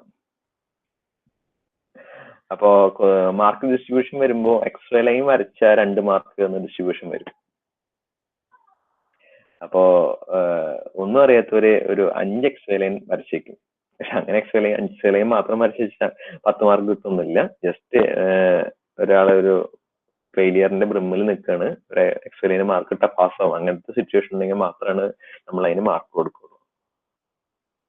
ഇപ്പൊ അങ്ങനെയൊന്നുമില്ല. ഇപ്പോ മാർക്ക് ഡിസ്ട്രിബ്യൂഷൻ 10 മാർക്സ് അങ്ങനെ കുറെ വ്യത്യാസങ്ങൾ വന്നിട്ടുണ്ട്. എക്സ് ലൈന് വെയിറ്റേജ് ഒന്നും ഇല്ല, എക്സ് ലൈന് വെയിറ്റേജ് ഇല്ല, വെയിറ്റേജ് മാർക്കൊക്കെ മാറിയിട്ടുണ്ട്. ജസ്റ്റ് പറഞ്ഞോളൂ. സോ അവർ തേർഡ് ക്വസ്റ്റ്യൻ വീണ്ടും നമുക്ക് ക്വാഡ്രൻസ് വരയ്ക്കാണ്ട് നമുക്ക് ചെയ്ത് നോക്കാം. വേണ്ട, ഒരെണ്ണം പോയി വരച്ചിട്ട് ലാസ്റ്റ് ക്വസ്റ്റ്യൻ മാത്രം വരയ്ക്കാണ്ട് ചെയ്ത് നോക്കാം. ഓക്കെ, അപ്പോ ഇതിൽ നമുക്ക് ക്വാഡ്രൻസ് വരയ്ക്കാം. So third question is point C is 35 mm below HP and 25 mm behind VP. അപ്പോ ക്വാഡ്രൻസ് വരയ്ക്കുന്നതിന് മുന്നേ പറയാം, ബിലോ എന്ന് പറയുമ്പോൾ എപ്പോഴും എക്സ് ലൈന് താഴെ ആയിരിക്കും നമ്മുടെ ഡ്രോയിങ് വരിക. ബിലോ എബോ എന്ന് പറയുന്നത് വിത്ത് റെസ്പെക്ട് ടു HP എന്ന് പറയാം. ബിലോ ആൻഡ് എബോ എന്ന് പറയുന്നത് വിത്ത് റെസ്പെക്ട് ടു HP ആയിട്ടുള്ള ടേംസ് ആണ് നമ്മൾ ബിലോ ആൻഡ് എബോ എന്ന് പറയാം. ബിലോ എന്ന് പറഞ്ഞാൽ എപ്പോഴും എക്സ് ലൈന് ബിലോ ആയിരിക്കും, എബോ എന്ന് പറഞ്ഞാൽ എപ്പോഴും എക്സ് ലൈന് എബോ ആയിരിക്കും. അതിനൊരു മാറ്റവും ഇല്ല. അതേപോലെ തന്നെ VPക്കും ഉണ്ട്, VPക്കും ഉണ്ട് അതേപോലെ തന്നെ. ഇൻ ഫ്രണ്ട് ഓഫ് VPക്ക് എന്താ ഇൻ ഫ്രണ്ട് ഓഫ് എന്നല്ലേ, നമുക്ക് INF എന്ന് എഴുതാം. ഇൻ ഫ്രണ്ട് ഓഫും അതേപോലെ തന്നെ ബിഹൈൻഡും BS എന്ന് എഴുതാം. ഇൻ ഫ്രണ്ട് ഓഫ് എന്ന് പറഞ്ഞാൽ എപ്പോഴും എക്സ് ലൈന് ബിലോ ആയിരിക്കും, ബിഹൈൻഡ് എന്ന് പറഞ്ഞാൽ എപ്പോഴും എക്സ് ലൈന് എബോ ആയിരിക്കും. ഇതൊക്കെ നമ്മൾ ബൈ ഹാർട്ട് പഠിക്കാൻ, അല്ലെങ്കിൽ ടിപ്പ് പഠിക്കാനുള്ള പോലെ പഠിക്കാനുണ്ട്. അപ്പൊ ഒരിക്കലും നമ്മൾ ഇതിലേക്ക് പോകാതെ തന്നെ നമുക്ക് ഇമാജിൻ ചെയ്തിട്ട് നമുക്ക് കാണാൻ പറ്റണം ഇൻ ഫ്രണ്ട് ഓഫ് വന്ന ഏത് ക്വാഡ്രന്റ് ആണെന്നും അതുപോലെ ബിഹൈൻഡ് എന്ന് പറഞ്ഞ ഏത് ക്വാഡ്രന്റ് ആണ്. ബിഹൈൻഡ് എന്ന് പറഞ്ഞ ഏത് ക്വാഡ്രന്റ് ആണെന്ന് ചോദിച്ചാൽ പെട്ടെന്ന് പറയാൻ പറ്റണം. ബിഹൈൻഡ് എന്ന് പറഞ്ഞാൽ it may be in either in the second quadrant or in the third quadrant പറയാൻ പറ്റും. ആൻഡ് അതുപോലെ ബിലോ എന്ന് പറഞ്ഞാൽ ഏത് ക്വാഡ്രന്റ് ആണെന്ന് വെച്ചാൽ ബിലോ എന്ന് പറഞ്ഞാൽ it may be either in the third quadrant or the fourth quadrant പറയാൻ പറ്റും. ഓക്കെ, അപ്പൊ എന്നാലും നമ്മൾ ഈ കാര്യങ്ങളൊക്കെ ഒന്ന് ഓർത്ത് വെക്കാം. ബിലോ എന്ന് പറഞ്ഞാൽ എപ്പോഴും എക്സ് ലൈന് ബിലോ ആയിരിക്കും, എബോ എന്ന് പറഞ്ഞാൽ എപ്പോഴും എക്സ് ലൈന് എബോ ആയിരിക്കും. ഇൻ ഫ്രണ്ട് ഓഫ് എന്ന് പറഞ്ഞാൽ എപ്പോഴും എക്സ് ലൈന് ബിലോ ആയിരിക്കും, ബിഹൈൻഡ് എന്ന് പറഞ്ഞാൽ എപ്പോഴും എക്സ് ലൈന് എബോ ആയിരിക്കും. ഓക്കെ, ആ കാര്യങ്ങളൊക്കെ ജസ്റ്റ് ഒന്ന് ഓർത്ത് വെക്കാം, നമുക്ക് ആവശ്യം വരുമ്പോൾ ഉപയോഗിക്കാം. ഓക്കെ, അപ്പൊ ഇനി നമ്മുടെ ക്വസ്റ്റ്യനിലായിട്ട് വന്നിട്ട് നമ്മുടെ ഡ്രോയിങ്സ് വരച്ചു നോക്കാം. So our point C is 35 mm below HP and 25 mm behind VP. So ഞാൻ 4 ക്വാഡ്രൻസ് വരച്ചു. ബിലോ HP എത്രയാണ്? Below HP 35 mm below HP. അപ്പൊ 35 mm ബിലോ ആണ്. 35 ബിലോ എന്ന് പറഞ്ഞാൽ അപ്പൊ നമ്മൾ ഈ 2 ക്വാഡ്രൻസ് ക്യാൻസൽ ചെയ്യാം, ബാക്കി ഈ 2 ക്വാഡ്രൻസ്. അപ്പൊ 35 mm ബിലോ ഇവിടെ എവിടെയോ ആണ്. വേണമെങ്കിൽ ഫസ്റ്റ് ക്വാഡ്രന്റ് ആവാം, അല്ല വേണമെങ്കിൽ ഫോർത്ത് ക്വാഡ്രന്റ് ആവാം, അല്ലെങ്കിൽ തേർഡ് ക്വാഡ്രന്റ് ആവാം. 35 mm എന്നവർ തന്നിട്ടുണ്ട്. അപ്പൊ ഇതിൽ എവിടെയോ ആണ്, ഈ ലൈനിൽ എവിടെയോ ആണ് നമ്മുടെ ഒബ്ജക്റ്റ്. അപ്പൊ ഈ ലൈനിൽ രണ്ടാമത്തെ പോയിന്റ് ഫിക്സ് ചെയ്യാൻ വേണ്ടി നമുക്ക് തന്നിട്ടുണ്ട്. It is 25 mm behind VP. അതാണ് VPയുടെ ഫ്രണ്ട് ഭാഗം എവിടെയാണ്, ബാക്ക് ഭാഗം എവിടെയാണ്. 25 mm ബിഹൈൻഡ് VP. അപ്പൊ ഏകദേശം ഈ ഭാഗത്തായിട്ടാണ് നമ്മുടെ ഒബ്ജക്റ്റ് ഇരിക്കുന്നത്. അപ്പൊ അതിന്റെ 2 പ്രൊജക്ഷൻസ് വരച്ചു. ഒരു പ്രൊജക്ഷൻ ഇവിടെ വന്നു, അനദർ പ്രൊജക്ഷൻ ഇവിടെ വന്നു, 2 പ്രൊജക്ഷൻസ്. ഓക്കെ, ഇത് നമ്മൾ ഏത് പ്ലെയിനാണ് റൊട്ടേറ്റ് ചെയ്യാം? നമ്മൾ എപ്പോഴും റൊട്ടേറ്റ് ചെയ്യുന്നത് ഹൊറിസോണ്ടൽ പ്ലെയിൻ ആയിരിക്കും നമ്മൾ റൊട്ടേറ്റ് ചെയ്യാം. ഹൊറിസോണ്ടൽ പ്ലെയിൻ റൊട്ടേറ്റ് ചെയ്യുമ്പോൾ നമ്മൾ ഫിക്സ് ചെയ്യുന്ന പോയിന്റ്, സെന്റർ പോയിന്റ് ഫിക്സ് ചെയ്ത് റൊട്ടേറ്റ് ചെയ്യുമ്പോൾ ഈ പോർഷൻ അപ്വേർഡ് പോകും, ഈ പോർഷൻ ഡൗൺവേർഡ് വരും ക്ലോക്ക് വൈസ് റൊട്ടേറ്റ് ചെയ്യുമ്പോൾ. അപ്പോൾ നമ്മൾ ഈ 35 ഈ ഡിസ്റ്റൻസ്, ഈ ഒബ്ജക്റ്റ് ഇവിടെ നിന്ന് തിരിഞ്ഞ് ഇവിടേക്ക് എത്തും. ഡിസ്റ്റൻസ് എത്രയായിരുന്നു? ഇത് 25 ആയിരുന്നു. അപ്പൊ നമുക്ക് ഇവിടെ 25 എന്ന് പറഞ്ഞിട്ട് കാണാൻ പറ്റും. 25 ഒരു പോയിന്റ് കിട്ടും. ഇത് 35 ആയിരുന്നു, ആ ഡിസ്റ്റൻസ് 35 ഇവിടെ കാണാൻ പറ്റും. നമ്മുടെ 2 പോയിന്റ്, HP-യിലുള്ള പോയിന്റ് നമ്മൾ ഡാഷ് ഇല്ലാത്ത ടേം, VP-യിലുള്ള പോയിന്റിന് ഡാഷ് ഉള്ള ടേംസ്. ഓക്കെ, അപ്പോ നമ്മൾ ഒബ്ജക്റ്റ് വരച്ചു. ഇനി നമ്മൾ first 25 mm above X line, 25 mm above X line ഒരു point. Next one 35 mm below X line another point. 2 points കിട്ടി. ഇനി next I will be going for the dimension.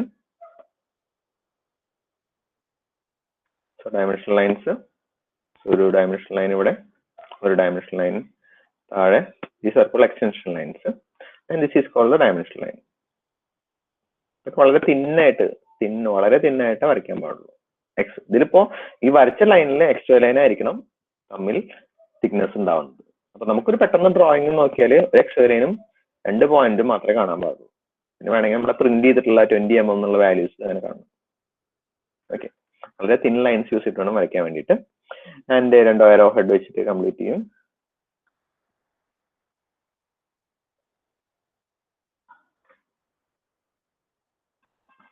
Bottom ഒരു arrow head,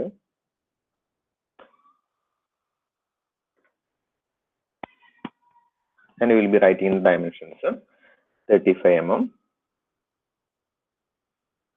and 25 mm. Then നമുക്ക് തിരിച്ചു എഴുതാം, ഇങ്ങനെ എഴുതാം. നമുക്ക് 35 mm എഴുതാം. കറക്റ്റ് സെൻട്രലായിട്ട് വരണം കേട്ടോ. 25 mm എഴുതാം. ഏത് വേണമെങ്കിൽ എഴുതാം. ഇനി വേറൊരു മെത്തേഡ് ഓഫ് ഡയമെൻഷൻസും കൂടി ഉണ്ട്. അപ്പൊ അത് കുറച്ചും കൂടി ടഫാണ്. ടഫ് എന്നാലും നമുക്ക് കുറച്ചും കൂടി സമയം കൺസ്യൂം ചെയ്യേണ്ടതാണ്. ഈ 25 mm ആദ്യം 25 mm എഴുതും. എന്നിട്ട് ബാക്കി ടോപ്പിലേക്കും ബോട്ടത്തിലേക്കും 2 arrow മാർക്ക് ഇട്ടിട്ട് ഫില്ല് ചെയ്യും. ആരോ ടൈപ്പ് ഡയമെൻഷൻ പേര് കൊടുക്കണം. ടോപ്പിൽ നമ്മൾ സി എന്ന് പേര് കൊടുക്കും, ബോട്ടത്തിൽ C' എന്ന് പേര് കൊടുക്കും. This is our third question. And we will discuss the fourth question. Fourth question വരയ്ക്കുമ്പോൾ നമ്മൾ ഈ കോട്ടൺസ് ഇല്ലാണ്ടാണ് വരയ്ക്കാൻ പോകുന്നത്. അപ്പോൾ ഈ കോട്ടൺസ് ആണ് വരയ്ക്കാൻ പോകുന്നത്. ഫോർത്ത് ക്വസ്റ്റ്യൻ വരയ്ക്കാൻ പോകുന്നത്. അപ്പോൾ ഒന്നുകൂടി നമ്മൾ പറഞ്ഞ കാര്യങ്ങളൊക്കെ ആലോചിക്കാം. എച്ച് പി ആണെങ്കിൽ above below. above എന്ന് പറഞ്ഞാൽ എക്സ് ലൈൻ above, below എന്ന് പറഞ്ഞാൽ X line below. V P ആണെങ്കിൽ behind in front of. In front of എന്ന് പറഞ്ഞാൽ എക്സ് ലൈന് താഴെ, ബിഹൈൻഡ് എന്ന് പറഞ്ഞാൽ എക്സ് ലൈന് മുകളിൽ. ഇതും ഓർത്ത് വയ്ക്കുക. ഓർത്ത് വെച്ചില്ലെങ്കിലും കുഴപ്പമില്ല, കൺസെപ്റ്റ് മനസ്സിലായാൽ മതി. ഓക്കെ, ഇനി നമ്മൾ ഫോർത്ത് ക്വസ്റ്റ്യൻ നോക്കാം. ഫോർത്ത് ക്വസ്റ്റ്യനിൽ ആദ്യം ഞാൻ എക്സ് ലൈൻ വരച്ചു. So here is my xy. So here is my xy line, and I will name it as xy. First thing, the point is 30 mm below HP. Below H P എന്ന് പറഞ്ഞിട്ടുണ്ട്. H പിക്ക് താഴെയാണ്. അപ്പൊ നമ്മൾ front view നോക്കുമ്പോൾ നമുക്ക് object H പിന്ന് താഴെയായിട്ട് കാണാം. അപ്പൊ നമുക്ക് അതിന്റെ ഫ്രണ്ട് വ്യൂ ആണ് എച്ച് പിന്ന് താഴെയായിട്ട് കാണാം. ഫ്രണ്ട് വ്യൂ എച്ച് പിന്ന് താഴെയാണെങ്കിൽ will be seeing the object below X Y line. H പിക്ക് താഴെ എന്ന് പറഞ്ഞാൽ നമുക്ക് അത് ഒബ്ജക്ട് എക്സ് വൈ ലൈന് താഴെയായിട്ട് കാണുള്ളൂ. And it's value is given as 30 mm. So 30 mm distance നമ്മൾ മെഷർ ചെയ്തിട്ട് താഴേക്കൊരു പോയിന്റ് മാർക്ക് ചെയ്യും. And next thing will be seeing it is 40 mm in front of V P. V പിന് in front of നോക്കുമ്പോൾ അത് 40 mm in front of ആണ്. So below H P and in front of V P എന്ന് പറഞ്ഞാൽ automatically it will be in the fourth quadrant. In front of എന്ന് പറഞ്ഞാൽ ഒരു ഒബ്ജക്റ്റിന്റെ ടോപ്പ് വ്യൂലുള്ള പ്രൊജക്ഷൻ നമ്മൾ റൊട്ടേറ്റ് ചെയ്യുമ്പോൾ it will go below the X Y line. X Y ലൈന് താഴേക്കാണ് നമ്മൾ അത് പോവുക. ഇൻ ഫ്രണ്ട് ഓഫ് എന്നുള്ള ഒബ്ജക്റ്റിന്റെ first quadrant in front of ആയിരുന്നു. അപ്പൊ അതിന്റെ ടോപ്പ് വ്യൂ നമ്മൾ താഴെ വരച്ചു. ഫോർത്ത് ക്വാർട്ടറിലും ഇൻ ഫ്രണ്ട് ഓഫ് ആണ്. അപ്പൊ അതിന്റെ ടോപ്പ് വ്യൂ നമുക്ക് താഴെ തന്നെ വരിക. അപ്പൊ നമ്മൾ 40 mm ഡിസ്റ്റൻസ് മെഷർ ചെയ്തിട്ട് താഴേക്ക്, ഇവിടെ ഇപ്പൊ 30 മെഷർ ചെയ്തു, സെയിം ലൈനിൽ കൂടെ തന്നെ 40 മെഷർ ചെയ്തിട്ട് നമ്മൾ താഴേക്ക് അടുത്ത പോയിന്റ്സ് മാർക്ക് ചെയ്യും. അടുത്ത പോയിന്റിന് ജസ്റ്റ് ഒരു പോയിന്റ് മാർക്ക് ചെയ്യും. നിങ്ങൾക്ക് കാണാൻ വേണ്ടിട്ട് ഞാൻ ക്രോസ് മാർക്ക് ചെയ്തിട്ട് പോയിന്റ് എന്ന് കാണാൻ വേണ്ടിയിട്ട്. ഒരിക്കലും ക്രോസ് മാർക്ക് വെച്ചിട്ട് പോയിന്റ് മാർക്ക് ചെയ്യും. ജസ്റ്റ് പോയിന്റ് ആയിട്ട് തന്നെ എപ്പോഴും മാർക്ക് ചെയ്യും. അപ്പൊ ഇത് കഴിഞ്ഞ് നമ്മൾ ചെയ്യുന്നത് എന്താണ്? 2 പോയിന്റ്സ് കിട്ടി. ഇപ്പൊ ഈ പോയിന്റ് ഫ്രണ്ട് വ്യൂല് കാണുന്ന പോയിന്റ് നമ്മൾ ഡി ഡാഷ് എന്ന് പേര് കൊടുക്കും. ടോപ്പ് വ്യൂല് കാണുന്ന പോയിന്റിന് ഡി എന്ന് പേര് കൊടുക്കും. Next will be going with the dimension lines. ഇനി നമുക്ക് ഡയമെൻഷൻ ലൈൻസിന് ആവശ്യം. അപ്പൊ ഒരു ഡയമെൻഷൻ ലൈൻ വരച്ചു, എക്സ്റ്റൻഷൻ ലൈൻ വരച്ചു, അടുത്ത എക്സ്റ്റൻഷൻ ലൈൻ വരച്ചു. ഇപ്പൊ നേരത്തെ എനിക്ക് തെറ്റ് പറ്റിയോണ്ട് നമ്മൾ സ്മോളർ ലൈൻസിന്റെ എക്സ്റ്റൻഷൻ ലൈൻ ചെറുതാക്കി വരച്ചു, ലാർജർ ഡയമെൻഷൻ എക്സ്റ്റൻഷൻ ലൈൻ വലുതാക്കി വരച്ചു. സ്മോൾ ഡയമെൻഷൻ ഞാൻ ഇവിടെ കൊടുത്ത് പ്രൊവൈഡ് ചെയ്തു. അതുപോലെ ലാർജർ ഡയമെൻഷനും ഞാൻ ഇവിടെ പ്രൊവൈഡ് ചെയ്തു. പിന്നെ ഏരോ ഹെഡ് മാർക്ക് ചെയ്തു. ഏരോ ഹെഡ്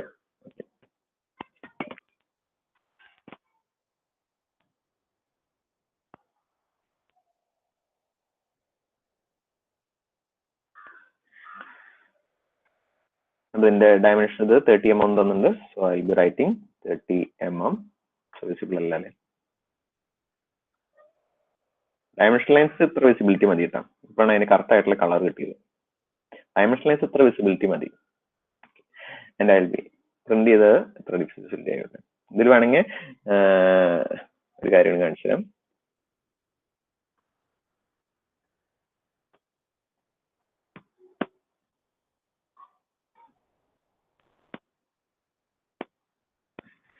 ഇങ്ങനെയായിരിക്കണം നമ്മുടെ ഡ്രോയിങ് കഴിഞ്ഞിട്ടുള്ള ഫിഗർ കാണുന്നത്. എന്താ കാണാനുള്ളത്? ഒരു എക്സ്ട്രാ ലൈൻ കാണാണ്ട്. ഓക്കെ, ആ ക്രോസ് മാർക്ക് കൂടി പറയണം. 1 മിനിറ്റ്.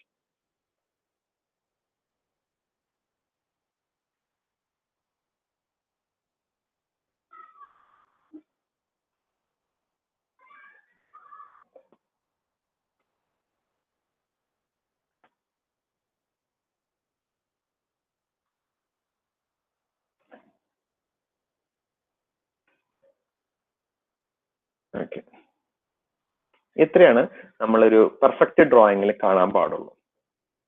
പെട്ടെന്ന് നോക്കിയാൽ നമുക്ക് ഒരു എക്സ്ട്രാ ലൈനും 2 പോയിന്റും ആ പോയിന്റിന് ഡി ഡാഷ് എന്നുള്ള പേരും. ഇതിൽ ഡി ഡാഷ് എഴുതിയപ്പോൾ കുറച്ച് ഭംഗിയോടെ വരുത്തി. അത് കുറച്ചുകൂടി പെർഫെക്റ്റ് ആയിട്ട് ഇതാന്ന് നോക്കുക. ഡി ഡാഷിന് ഭംഗിയായിട്ട് ഇതിന് പാരലായിട്ട് ഞാൻ സ്പീഡിൽ എഴുതിയപ്പോൾ കുറച്ച് പോയി. ഒരിക്കലും ഇവിടെ എഴുതരുത്, ഒരിക്കലും പുറത്തേക്കായിട്ട് ഡ്രോയിങ്സിന്റെ ഉള്ളിൽ വരണം, പുറത്ത് വരുന്ന മോഡലാണ് എഴുതാൻ. ഇവിടെ തന്നെയാണ് റൈറ്റിംഗ് പൊസിഷൻ തന്നെയാണ്. എഴുതുമ്പോൾ കുറച്ചുകൂടി ഭംഗിയായിട്ട് എഴുതാം. ഈ പൊസിഷൻ തെറ്റാണ്, 2 പൊസിഷൻ തെറ്റാണ്, ഇവിടെയാണ് എഴുതേണ്ടത്. ഓക്കെ, എന്തുകൊണ്ട് പറഞ്ഞാല് കുറച്ച് നീറ്റ്നെസ്സിന് ഡ്രോയിങ് ഡിസ്റ്റർബ് ചെയ്യാണ്ട് വരാത്ത മോഡലിൽ നമ്മൾ എഴുതണം. അപ്പൊ നമ്മൾ പറഞ്ഞ 4 ക്വസ്റ്റ്യൻസും നിങ്ങൾക്ക് ഓക്കെ ആണെന്ന് പ്രതീക്ഷിക്കുന്നു. ഓക്കെ, അപ്പോൾ ഇതോടുകൂടിയിട്ട് നമ്മൾ ക്വാഡ്രൻസിനെ പറ്റിയിട്ടുള്ള ഒരു കൺസെപ്റ്റ്. ഇനി ഇതന്നെ നമുക്ക് ഇതിപ്പോ പോയിന്റ് ആണ് നമ്മൾ 4 ക്വാഡ്രൻസിൽ വെച്ചത്. പിന്നെ നമ്മൾ ചെയ്യാൻ പോകുന്നത് പോയിന്റ് മാറിയിട്ട് ലൈൻസ് 4 ക്വാഡ്രൻസിലേക്കും, അത് കഴിയുമ്പോൾ പ്ലെയിൻസിൽ നമുക്ക് ഫസ്റ്റ് ക്വാഡ്രന്റ് മാത്രമേ ഉള്ളൂ. പ്ലെയിൻസ് തൊട്ട് ഫസ്റ്റ് പ്ലെയിൻസും സോൾഡ് നമ്മൾ ഫസ്റ്റ് ക്വാഡ്രന്റിൽ മാത്രമേ വയ്ക്കുന്നുള്ളൂ. അതിലിപ്പം അങ്ങനെയാണ് പഠിച്ചു. പിന്നെ അവസാനം നമ്മളൊരു ടോപ്പിക് പഠിക്കും. ചിലപ്പോൾ അവസാനമാവും, ചിലപ്പോൾ ആദ്യമായിരിക്കും. അത് എടുക്കുന്ന ടീച്ചർമാരെ ഡിപ്പെൻഡ് ചെയ്യും കേട്ടോ. ചില സാറന്മാർ ആദ്യം എടുക്കും, ചില സാറന്മാർ അവസാനം എടുക്കും. നമുക്കൊരു ഒബ്ജക്റ്റ്, നമുക്ക് 3D ഒബ്ജക്റ്റ് നമുക്ക് തരും. ഇതേപോലെ ഫസ്റ്റ് ക്വാഡ്രന്റിൽ ഇരിക്കാന്ന് പറഞ്ഞിട്ട് തരും 3D ഒബ്ജക്റ്റ്. അതിന്റെ വ്യൂസ് വരയ്ക്കാൻ പറയും. അതിന് നിങ്ങൾ കാണുന്ന അതിന്റെ front view, top view, side view വരയ്ക്കാൻ പറയും. അത് നിങ്ങൾക്ക് ഒരു ക്വസ്റ്റ്യൻ ആണ്. അപ്പൊ അതിനെപ്പറ്റി നമുക്ക് നെക്സ്റ്റ് ക്ലാസ്സിൽ ഡിസ്കസ് ചെയ്യാം. നമുക്ക് ഇതോടുകൂടി നിർത്താം, കാരണം അതിപ്പോ തുടങ്ങിയാൽ ഇപ്പോൾ അവസാനിപ്പിക്കാൻ പറ്റില്ല, അത് കുറച്ചധികം ഉണ്ട്. അപ്പൊ നമുക്ക് നെക്സ്റ്റ് ക്ലാസ്സിൽ നമുക്കൊരു 3D ഒബ്ജക്റ്റ് തന്നാൽ അതിന്റെ front view, top view, side view നമ്മൾ എങ്ങനെ കാണുന്നു, എങ്ങനെ front view, top view, side view വേണ്ട, ഫ്രണ്ട് വ്യൂ, ടോപ്പ് വ്യൂ നമ്മൾ എങ്ങനെ വരയ്ക്കണം. നിങ്ങൾ എന്താണോ കാണുന്നത് നിങ്ങൾ വരയ്ക്കുക, അത്രേ ഉള്ളൂ. അതെങ്ങനെ ആ 3D ഷോപ്പിൽ അത്ര സിമ്പിള് നമ്മൾ കാണുന്ന പോലത്തെ സ്ക്വയർ റെക്ടാങ്കിൾ ആയിരിക്കില്ല, കുറച്ച് അതിൽ കട്ടിങ്സും സ്റ്റെപ്പുകളും അങ്ങനെ കുറെ ഉണ്ടാകും. അതെല്ലാം നമ്മൾ കറക്റ്റ് ആയിട്ട് വ്യൂ ചെയ്തിട്ട് വരയ്ക്കാൻ പറ്റിയാൽ ദാറ്റ്സ് ഓൾ. അത് നിങ്ങൾക്ക് വളരെ സിമ്പിൾ ആയിട്ട് സ്കോർ ചെയ്യാൻ പറ്റുന്ന, മാർക്ക് സ്കോർ ചെയ്യാൻ പറ്റുന്ന, യൂണിവേഴ്സിറ്റിക്ക് ചോദിക്കുന്ന ഒരു ക്വസ്റ്റ്യൻ ആണ്. അത് നമുക്ക് ആർക്കും വേണമെങ്കിൽ സിമ്പിൾ ആയിട്ട് വരയ്ക്കാവുന്ന ഒരു ക്വസ്റ്റ്യൻ ആണ് അത്.